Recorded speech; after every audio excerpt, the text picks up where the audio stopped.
প্রথম local administrative মিটিংয়ে আপনারা জানেন যে আমাদের সঙ্গে যে লোকাল অ্যাডমিনিস্ট্রেটিভ মিটিং হয়েছিল, যাদের মিউনিসিপ্যালিটি থেকে আরম্ভ করে ডিএম এসপি সবাই ছিলেন, লোকাল এমএলও ছিলেন, সেখানে ওনাদেরকে পুরো ম্যাপটা দিয়ে দেওয়া হয়েছে এবং রুলগুলো বলা হয়েছে যে মিউনিসিপ্যালিটি জানতেনই না যে এই রুলগুলো আছে ইউনেস্কো হেরিটেজের জন্য। তো ওরা জেনে গেছেন, এখন নাও সমস্ত ব্যাপারে আমাদের সঙ্গে কনসাল্ট করেই করছে পারমিশন দেওয়া। একটা বিষয়, রাস্তা মৌলিক অধিকার, তো বেশ কিছু জায়গায় দেখা যাচ্ছে বাস দিয়ে ঘিরে দেওয়ার জন্য একটা ক্ষোভ তৈরি হচ্ছে, এই বিষয়টা সবই জানো ভাই। কেন বাস ওইখানে কোয়ার্টার যেখানে বলছো কোয়ার্টার আছে, আমাদের কাছে খবর এসছে কোয়ার্টারে চুরি হচ্ছে, তাহলে কী করতে হবে? সিকিউরিটি বিশ্বভারতী দাদা নিজের ক্যাম্পাসকে তো সুরক্ষিত রাখবে, তার জন্য তো এই ব্যবস্থা করতেই হবে।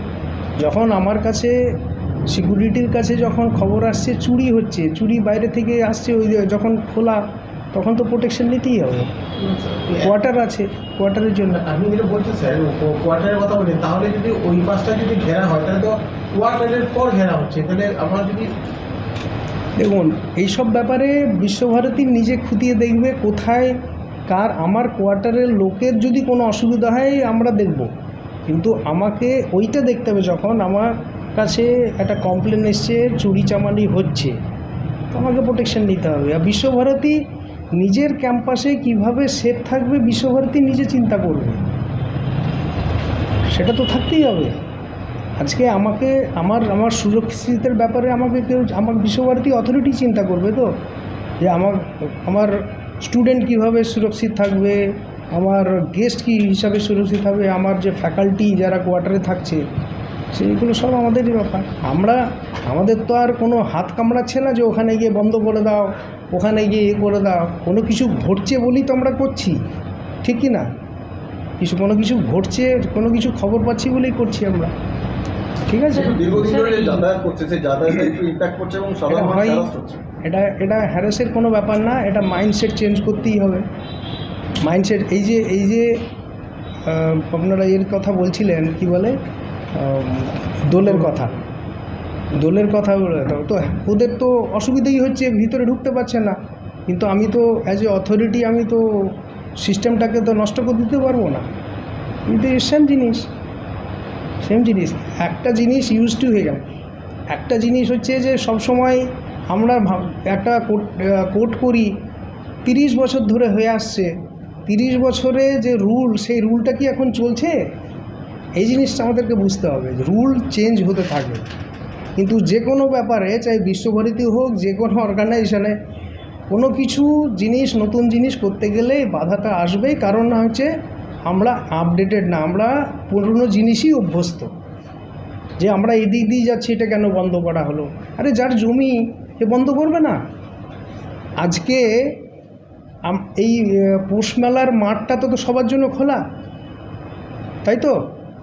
আমি যে কাউন্ট করেছি, আমার স্টুডেন্ট আর ফ্যাকাল্টি মিলে 40% খেলে সকালে বিকালে, 60% বোলপুরের লোক এসে খেলে, তাই তো? সবাই তো জানেন।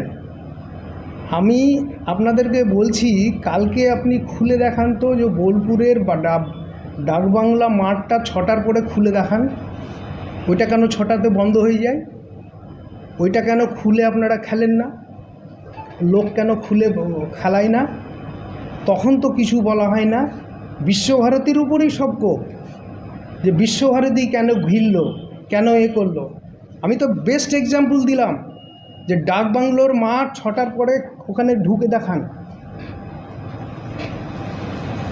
দিস ইজ বেস্ট এক্সাম্পল কি না? তাহলে যেহেতু এটা একাডেমিক অর্গানাইজেশন, যে কোনো যা খুশি যে যা করবে, কেউ কিছু করলেই তখন মুশকিল, তখন এই ভিসি খারাপ, ওই ভিসি খারাপ, এইটার করা ঠিক হয়নি। তো এইগুলো করে কারা? আপনাদের মাধ্যম দিয়ে তো যাচ্ছে। এইটা করে দেখান কালকে, ডাকবাংলো মাঠটা কালকে 6টার পরে খুলে দেখান, ওখানে কে কজন খেলছে দেখব। কিন্তু আমাদের তো ওপেন, আমরা তো কাউকে খেলতে তো বাধা দিইনি। এ তো সব, আমি তো স্ট্যাটিস্টিক্স বলছি যে আমাদের 40% লোক ছেলেমেয়েরা খেলছে, 60% বাইরের লোকরা খেলছে, তার জন্য কোনো বাধা নাই। বিনয় ভবন মাঠেও বাধা নাই, এখানেও বাধা নাই, কোথাও বাধা নাই।